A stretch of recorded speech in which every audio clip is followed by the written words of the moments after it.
또한 이 삭개오 이야기는 누가복음에만 등장을 해요. 누가복음에 등장한다는 것은 누가복음이 가지고 있는 그 뜻, 의미, 누가복음을 쓴 저자가 가지고 있는 그 의도가 이 이야기에 담겨 있다고 볼 수 있습니다. 각 복음서에는 같은 이야기도 있지만 각 복음서마다 아주 특별하고 또 그리고 개별적인 이야기들이 있거든요. 오늘 삭개오 이야기는 누가복음에만 나오는 이야기입니다. 예수님 당시에 예루살렘으로 가는 길 중에 여리고만 있었던 건 아니었거든요. 그런데 제가 지난 시간 언급했던 눈먼 시각장애인이 예수님을 만난 이야기가 여리고로 지나가는 그 일에서 일어났고, 오늘 이야기도 바로 여리고로 지나가는 그 길에서 일어난 일임을 우리가 명시할 필요가 있습니다. 그것은 무슨 말이냐면 예수님께서 이 예루살렘으로 가기 위해서 여리고를 반드시 지나가는 이유가 있었다. 반드시 어떤 목적이 있었다는 것을 알려주기 위해서라는 것입니다. 오늘 본문에 우리가 빠진 구절이 있는데요. 2절을 보면 헬라어 언어에 빠진 단어가 하나 있습니다. 그것은 바로 이두라는 헬라어 단어입니다. 이 이두라는 말은 보라, 또 보십시오라는 뜻을 가지고 있습니다. 2절에 그 보라라는 단어가 생략되어 있거든요. 그래서 이렇게 우리는 읽어볼 수가 있어요. 1절과 2절 이렇게 읽을 수 있습니다. 예수께서 여리고에 지나가고 계셨다. 보라, 삭개오라고 하는 사람이 거기에 있었다. 그는 세리장이었고 부자였다. 그러니까 보라라는 말이 빠져있는 상태에서 지금 이 다시 보라란 말을 넣으니까 삭개오가 보이기 시작합니다. 저자는 예수님께서 여리고를 반드시 지나간 이유 중에 하나가 바로 이 삭개오가 있다라는 것을 우리에게 알려주고 있어요. 마치 요한복음 4장에서 예수님께서 사마리아 땅으로 반드시 들어갈 이유가 그 여인을 만나기 위해서 라는 그런 목적이 분명히 있지 않습니까? 의도적으로 사마리아 땅으로 가신 거잖아요. 마찬가지로 오늘 예수님은 삭개오를 만나기 위해서 여리고로 지나가신 것입니다. 삭개오는 본문 2절에 따르면 세리장이고 부자라고 소개되어 있습니다. 세리장이고 부자. 이런 삭개오에 대한 묘사를 보면 삭개오는 예수님을 싫어하는 사람이었습니다. 다시 얘기하자면 삭개오는 자신의 지위와 직분상 예수님을 좋아할 수가 없는 사람이었습니다. 왜냐하면 여러분 제가 지난 시간 말씀했던 거 한번 생각해 보세요. 예수님께서 예루살렘으로 가서 나는 죽고 고난당하고 부활할 것이라는 것을 제자들에게 말했잖아요. 근데 제자들은 예수님의 그 말씀을 듣지 않습니다. 오히려 자신이 가지고 있던 예수님의 상을 투영하기 시작하죠. 우리 예수님께서 예루살렘으로 입성하셔서 로마 제국에서 우리 이스라엘을 해방시키실 그 왕으로 이제 곧 오실 것이다. 우리도 그때를 위해 준비했으니까 우리가 그 땅으로, 그 성으로 들어가서 우리가 예수님과 함께 이 나라를 전복시키자. 정치적인 메시아를 그들은 가지고 있었습니다. 그런 소문이 횡행했을 것입니다. 실제로 많은 사람들이 그렇게 믿고 예수님을 따랐어요. 여러분 생각해 보세요. 예수님이 예루살렘으로 들어가면 로마 제국이 없어질 거야. 로마 제국으로부터 이스라엘 구원하실 거야 라고 그 말을 들었을 때 가장 싫어했던 사람이 누굴 거라고 생각하십니까? 아마도 로마 제국과 결탁해서 한 시대를 잘 먹고 잘 살았던 그룹들이었을 것입니다. 아마도 대제사장과 서기관들 비롯한 종교 그룹과 로마로부터 고용된 사람들, 그들이 바로 예수님을 가장 싫어했을 것이에요. 예수님이 와서 로마 제국으로부터 이스라엘 구원할 때 가장 피해를 볼 사람들이 바로 그들이었기 때문이죠. 삭개오 직업이 세리잖아요. 세리는 바로 이 후자에 속하고 있는 직업을 가진 사람이죠. 로마 제국으로부터 고용당한 사람입니다. 이스라엘로부터 고용당한 사람이 아니라 로마로부터 고용당한 사람이었습니다. 자국민의 세금을 받아서 로마에게 전달했던 사람입니다. 그 가운데 자신이 부를 위해서 더 많은 세금을 징수했던 사람입니다. 동포로부터 많은 미움과 질타를 받았을 사람입니다. 그런 세리의 수장이 예수님을 과연 좋아했을까요? 또한 그는 부자입니다. 복음서 곳곳에서는 예수님께서 부자에 대한 경고를 하고 계시죠. 특별히 누가복음에서는 그 부자에 대한 경고가 더욱더 많이 나타납니다. 욕심이 많고 이기적이고 믿음이 부족한 어리석은 사람으로 묘사되어 있습니다. 자신의 창고를 짓기에 급급했던 사람, 거짓 나사로를 궁일이 여기지 않았던 사람, 자신의 재산을 포기하고 나를 따르라라는 예수님의 말을 듣고 전전긍긍했던 사람, 그 사람들이 바로 부자입니다. 로마 제국과 결탁에서 자신의 부를 채웠던 이 삭개오가 예수님을 과연 좋아했을까요? 과연 보고 싶어 했을까요? 그가 가진 직분에 의하면, 그가 가진 지위에 따르면 그는 절대 예수님을 좋아하지도 따르지도 않을 사람입니다. 그런데 오늘 본문은 그 삭개오가 예수님을 보고 싶어 했다고 증언하고 있습니다. 본문을 읽어가면 이 보고 싶은 차원은 단순히 호기심 차원이 아니었습니다. 3절을 보면요, 그가 예수께서 어떠한 사람인가 하여 보고자 하여 라고 기록되어 있죠. 이 보고자 하여란 말은 헬라어로 제테오라는 단어인데요, 무엇인가를 발견하고 찾고 구하고 구하는 것을 의미하는 단어입니다. 간절함과 열정이 담겨있는 단어예요. 이 같은 단어가 누가복음 2장 45절에 기록되어 있거든요. 그때 이야기를 잠깐 말씀해 드릴게요. 어린 예수님이 가족들과 절기에 따라서 예루살렘 성으로 올라오십니다. 그 예루살렘 성전에서 같이 그 절기를 보내시고 예수님만 예루살렘에 머물러 있고 가족들은 예수님 잃어버리고 떠나갑니다. 그리고 그 일행 가운데서 하룻길을 가다가 예수님이 없어진 걸 알고 예수님을 찾기 위해 돌아다닙니다. 여기서 찾다가 바로 제테오예요. 그렇게 애달프게 정말 자기의 자식이 어디 있는지 몰라 전전긍긍했던 부모의 마음, 그 열정이 담긴, 그 안타까움이 담긴 단어가 바로 이 찾다라는 말입니다. 삭개오가 예수님을 찾고자 했는데 단순히 호기심 차원이 아니라 무언가를 열망하고 간절히 원하는 그 마음을 가지고 예수님을 찾기 원했다는 것이죠. 오늘 본문에는 그 말이 좀 생략되어 있는데 새번역 성경을 읽어보면 그 단어의 묘미를 살려서 이렇게 번역하고 있어요. 예수가 어떤 사람인지를 보려고 애썼다. 그렇게 새번역에서 번역하고 있습니다. 오늘 본문은 삭개오가 왜 예수님을 만나고 싶어 했는지에서 말하고 싶지 않아요. 그 이유에 대해서는 침묵하고 있습니다.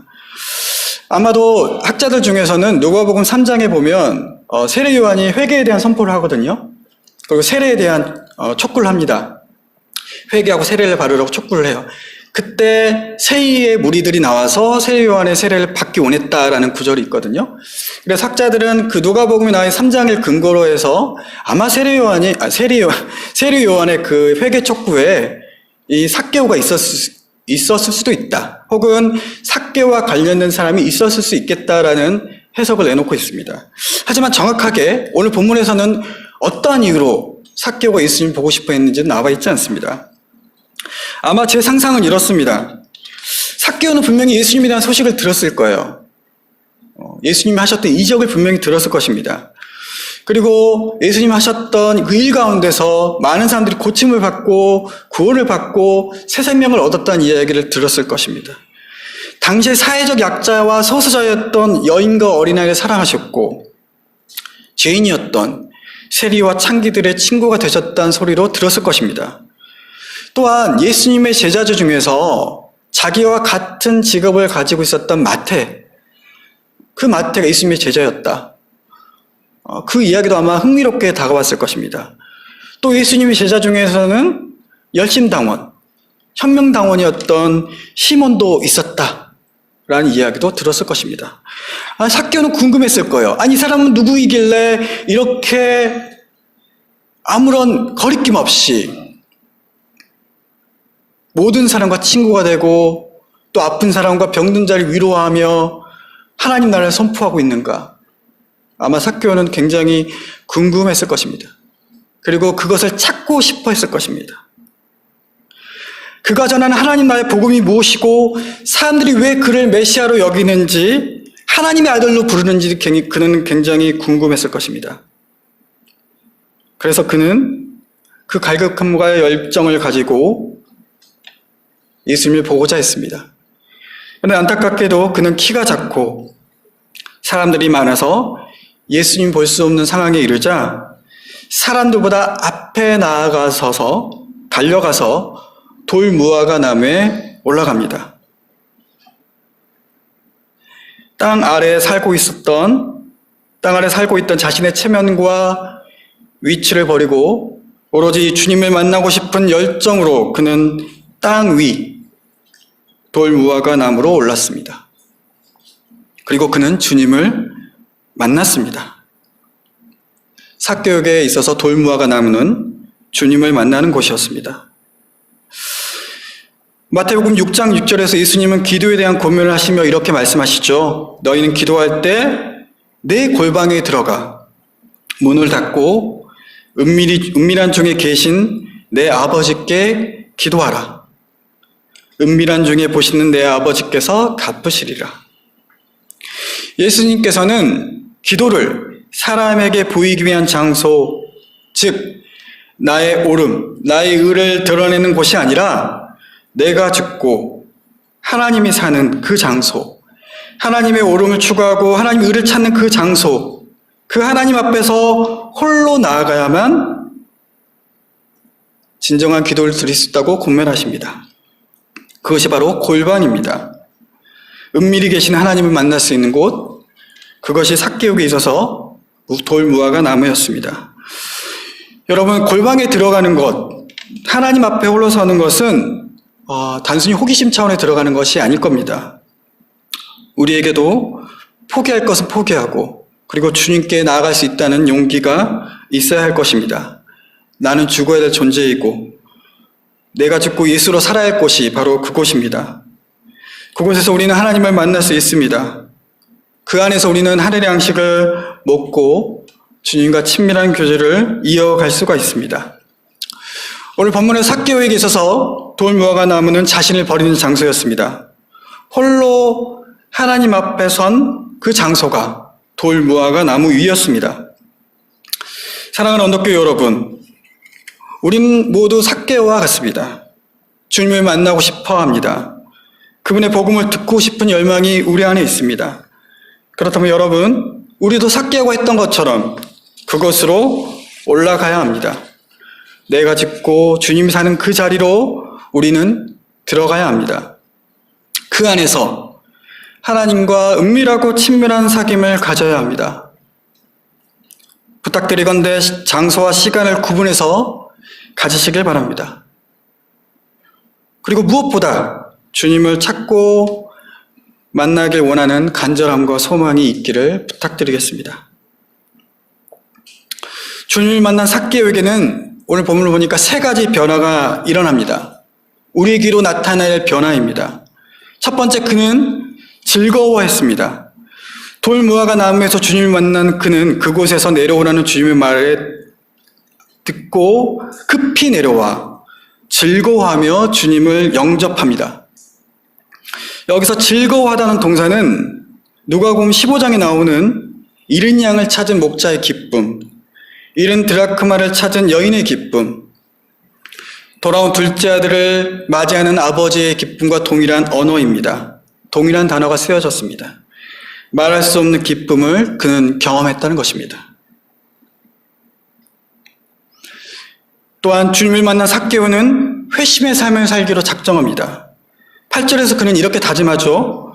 내 소유의 절반을 가난한 자에게 주겠사오며 만일 누구의 것을 속여 빼앗은 일이 있으면 내 갑절이나 갚겠나이다. 여러분 생각해 보세요. 세리였던 그는 부를 축적하기 위해서 원래 백성들이 내야 될 세금의 더 많은 금액을 징수했을 것입니다. 남을 속인 거죠. 그 금액에 대해 4배를 더 갚겠다는 것, 그리고 소유의 절반을 가난한 자들에게 주겠다는 것. 여러분 어떤 의미로 다가가십니까? 나는 빈털터리로 살겠다는 각오입니다. 나는 가난한 자가 되겠다는 삭개오의 결단입니다. 내가 가진 소유를 다 포기하고 주님을 따르겠다는 결단입니다. 여러분, 이런 삭개오의 고백을 들으시고 생각나는 인물이 있으신가요? 바로 누가복음 18장에서 나오는, 같은 본문에서 그 앞에 있는 18장에 나오는 부자 간원, 부자 청년 이야기가 떠오릅니다. 그런 영생을 얻기 위해서 주님을 찾아가죠. 모든 율법을 지켰던 그는 혹시 내가 뭔가 빠뜨린 게 있어서 혹시 영생을 받지 않을까라는 전전긍긍한 마음으로 예수님께 나아갑니다. 주님, 내가 무엇을 해야 영생을 얻을 수 있습니까? 좀 알려주십시오. 율법의 모든 걸 지켰다고 자부했던 그 앞에 예수님께서는 이렇게 말하잖아요. 내 소유를 전부 팔아서 가난한 자에게 나눠주고 나를 따르라. 그 주님의 명령에 그는 근심합니다. 그는 정작 율법은 다 지켰지만 주님의 말씀에는 순종하지 못한 자가 되었습니다. 재물 안에 있는 자신의 욕심을 그는 버리지 못했습니다. 하나님과 재물을 동시에 섬길 수 없다는 그 주님의 말씀을 그는 통과하지 못했습니다. 그에 반해 삭개오는 자신의 욕심을 포기하고 주님을 따르겠다고 다짐합니다. 자신의 모든 소유를 결국 이웃들에게 주겠다는 결단입니다. 그 결단에 주님은 9절에서 이렇게 말씀하십니다. 오늘 구원이 이 집에 이르렀으니 이 사람도 아브라함의 자손이다. 마지막으로 주님을 만난 삭개오는 삶을 당당하게 살아갈 수 있는 용기를 얻습니다. 8절 초반에 보면요, 삭개오가 서서라는 구절이 나오죠. 서서. 이 서서라는 단어에 여러분 집중하시기 바랍니다. 일전에 제가 부활절 설교에서 말씀드린 적이 있는데요. 여기서 서서는 헬라어 히스템이라고 하는데요. 부활하셨다라는 아나스타시스와 같은 언어로 아나시스타스와 같은 그 동사가 그 안에 들어가 있습니다. 히스테미가 서다는 뜻이거든요. 그러니까 아나는 어떤 한 가운데, 삶의 한가운데 서다는 게 부활의 의미라고 제가 말씀드렸는데, 이 스템이란 말은 서다는 단어예요. 근데 삭개오가 누구 앞에 섰는지 여러분 보십시오. 두 가지가 있을 수 있겠죠. 예수님 앞에 섰을 수 있습니다. 아니면 7절에서 예수님을 보고 저가 지인의 집에 들어간다 라고 수근거렸던 그 사람들 앞에 섰다고도 볼 수 있습니다. 자신의 주인 취급했던 사람들, 그 시선, 그 율법 앞에서 그는 당당히 서서 자신의 변화된 삶을 고백합니다. 이제는 나를 죄인으로 보는 시선들, 그 사람들, 그 율법에서 나를 해방된 사람이다. 나를 고통 가운데 몰아넣었던 그것 가운데서 나는 희망을 안고 살아가는 존재다. 라는 것을 그 삭개오가 당당히 증명합니다. 그것이 바로 주님을 만난 삭개오의 변화였습니다. 그런데 여러분, 삭개오가 돌무화과 나무에 올라간 이유가 생각해보니까 하나 더 있어요. 아니, 엄밀히 말하면 올라갈 수밖에 없는 이유가 있습니다. 우리가 3절과 4절을 한번 읽어보겠습니다. 본문에 있는 3절과 4절 함께 읽겠습니다. 그가 예수께서 어떠한 사람인가 하여 보고자 하되 키가 작고 사람이 많아 할 수 없어 앞으로 달려가 보기 위하여 돌무화과 나무에 올라가니 이는 예수께서 그리로 지나가게 되밀어라. 삭개오가 돌무화과 나무에 올라간 이유는 설명에 따르면 그가 작고 사람이 많아서입니다. 그러나 이 당연하고 단순한 이유를 가만히 살펴보면 정말 삭개오가 그 이유 때문에 그것만으로 거기에 올라가야만 예수님을 볼 수 있었을까라는 의문이 듭니다. 여러분 생각해 보세요. 키가 작고 사람이 많다는 이유가 과연 예수님을 볼 수 없는 이유입니까? 그 이유가 무엇이길래 삭개오는 그 사람들보다 먼저 앞으로 달려가서 예수님이 오시는 길에 서 있는 그 돌무화과 나무에 올라가야 했습니까?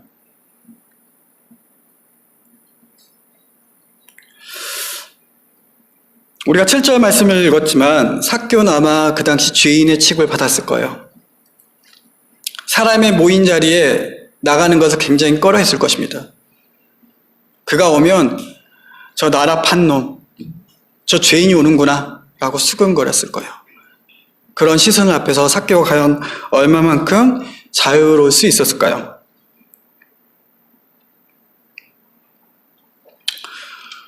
근데 여러분 상상해 보세요. 만약 그 사람들 중에서 키 작은 삭개오를 위해서 그 길을 열어주었다면 어땠겠습니까? 만약 사람들이 삭개오의 키에 맞춰서 같이 낮아졌다면 어땠을까요? 아니면 어떤 사람 중 한 명이 삭개오를 자신의 목과 어깨에 목마를 태워 주님이 보게 했다면 과연 그가 돌 무화과 나무에 올라가야 했을까요? 따지고 보면 삭개오는 돌 무화과 나무에 올라가게 된 것이 아니라 쫓겨난 것입니다. 그런데 그 삭개오를 죄인 취급했던 사람은 누구입니까? 여러분, 본문에 따르면 누구죠? 사람들입니다. 삭개오를 죄인으로 규정하는 것은 세상의 평가입니다. 율법의 시선입니다. 하지만 예수님은 삭개오를 뭐라고 하시죠? 잃어버린 자입니다. 주님의 입장에서 주님의 입장에서 삭개오는 자신이 간절히 찾은 사람입니다. 마치 잃어버린 가장 소중한 것 중에 하나, 그것이 바로 삭개오입니다. 찾기를 포기할 수 없는 사람입니다. 다시 찾을 때 참 기쁨에 든 사람입니다. 저는 삭개오가 돌무화과 나무에 올라갔던 까닭을 통해서 한국교회 모습을, 또 우리의 모습을 다시 생각해 보고 싶습니다. 삭개오와 같이 예수님을 만나고 싶은 사람들이 여러 이유로 한국교회가, 또 우리 언덕이 그들을 막고 있지 않은지 말입니다. 인종이나 성별이나 성적 지향이나 지위로 사람들을 판단하고 규제하는 모습이 우리 안에 있지 않은지 우리도 한번 살펴봐야겠습니다. 한국교회가 비판받는 이유가 잃어버린 자를 찾으시는 하나님의 애타는 사랑을 흘려보내야 될 통로 역할을 해야 하는데 오히려 하나님의 사랑을 막는 벽과 같은 역할을 하고 있지 않은지 한번 살펴봐야겠습니다. 최근 교회 몇몇 분들이 모여서 유튜브를 통해 언덕교회의 가치와 경험을 가지고 한국교회를 진단하고 또 대안을 제시하는 콘텐츠를 내보려는 계획을 가졌습니다. 얼마 전에 교회 단톡방에 소개한 영상이 그 첫 번째입니다. 그 영상을 보시면 알겠지만 한국교회의 신뢰도는 점점 떨어지고 있습니다. 특히 20대, 30대, 40대는 특히 그 젊은 층들은 교회를 신뢰하지 않는 비율이 가장 높습니다. 이유는 크게 네 가지입니다. 목회자의 윤리 문제, 재정 사용의 문제, 교인들의 삶, 그리고 배타적인 모습입니다. 한마디로 정리하면 행함 없는 믿음, 사랑 없는 신앙 때문에 교회는 신뢰받지 못하고 있습니다. 바꿔 말하면 이런 이유로 교회는 주님을 만나기 원하는 이들의 걸림돌이 되고 말았습니다. 최근 시사인과 KBS에서 공동조사를 했잖아요. 코로나 시대 이후에, 코로나 시후 지금 보내고 있는 가운데 신뢰도 조사를 했는데 종교가 마이너스 46을 기록했습니다. 꼴찌 중 두 번째입니다. 물론 그 종교 가운데 기독교가 차지한 비율이 몇 %인지 모르겠습니다. 그리고 신천지의 역할도 적지 않을 것입니다.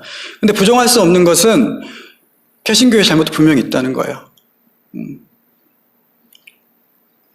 사회적으로 바라보는 시선이 교회를 신뢰하지 않고 있다는 것은 엄연한 현실입니다. 교회가 걸림돌이 되고 있다는 것은 교회 안에서도 심각하게 드러납니다. 그것이 세간에 회자되었던, 지금도 회자되고 있는 가나안 성도 현상입니다. 자신은 기독교인의 정체성을 가지고 있지만 교회는 다니기 싫다라는 사람들이 많아지고 있습니다. 언제까지 그들의 신앙을 우리가 비판하겠습니까? 그래도 교회는 다녀야지. 교회를 다녀야 너의 신앙은 유지될 수 있어. 그래 하나님을 만날 수 있어 라고 말할 수 있지만 정작 교회로부터 버림받은 이들에게는 우리가 하는 그 권면은 굉장히 큰 상처가 될 것입니다. 저는 우리 언덕교회가 우리 시대 주님을 찾는 이들을 너른 품으로 안아주는 공동체가 되길 원합니다. 아무런 편견 없이 주님의 마음으로 서로를 바라보는 공동체가 되길 원합니다. 그래서 주님을 만나는 곳, 바로 삭개오가 말해 주님을 만났던 그곳, 돌무화과 나무 같은 든든한 버팀목이 우리 언덕이었으면 참 좋겠습니다. 저와 여러분이 이 일에 함께 기도하고 행동하며 나아가기를 또 바라봅니다. 말씀을 정리하겠습니다.